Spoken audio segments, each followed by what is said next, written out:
o'zgarishlar mana endi yangi maktab ham qurilyapti.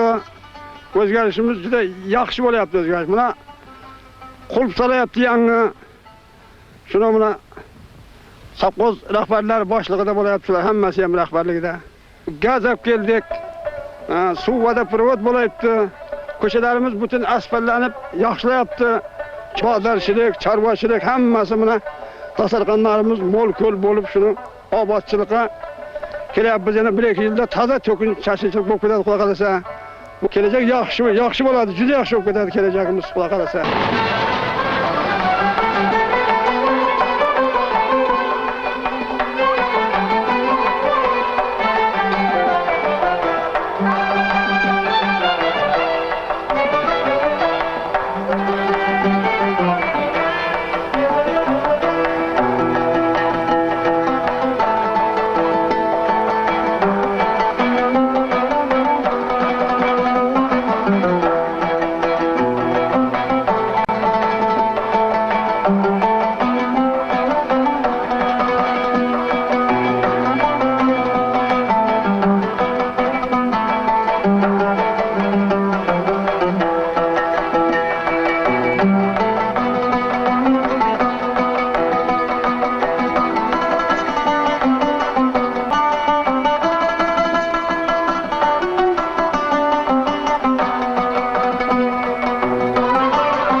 Kechani kunduzga, kunduzni kechaga ulagan, tinim bilmas charvador akalar, opa-singillar.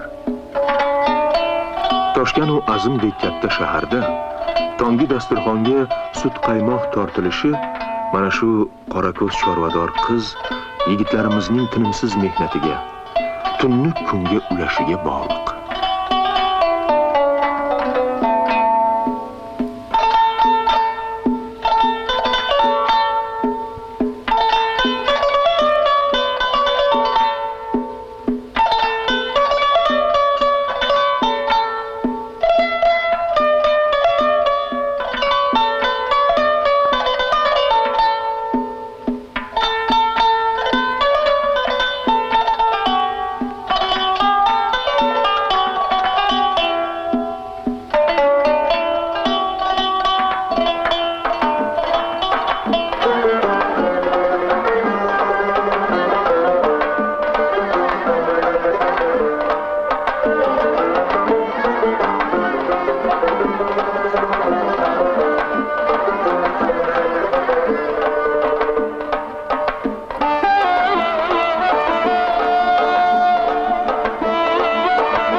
Qo'ymard qishlog'i bolalari.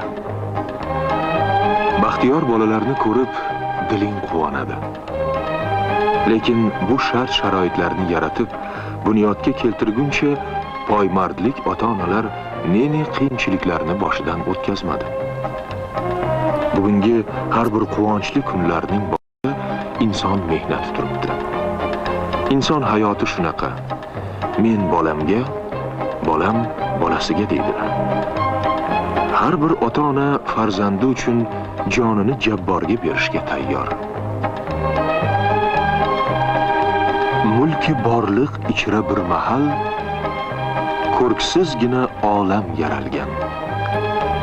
Bermoq uchun dunyoga sayqal olam aro odam yaralgan. Shundan beri inson tinmayin shu yer uzra ter to'kar hamon.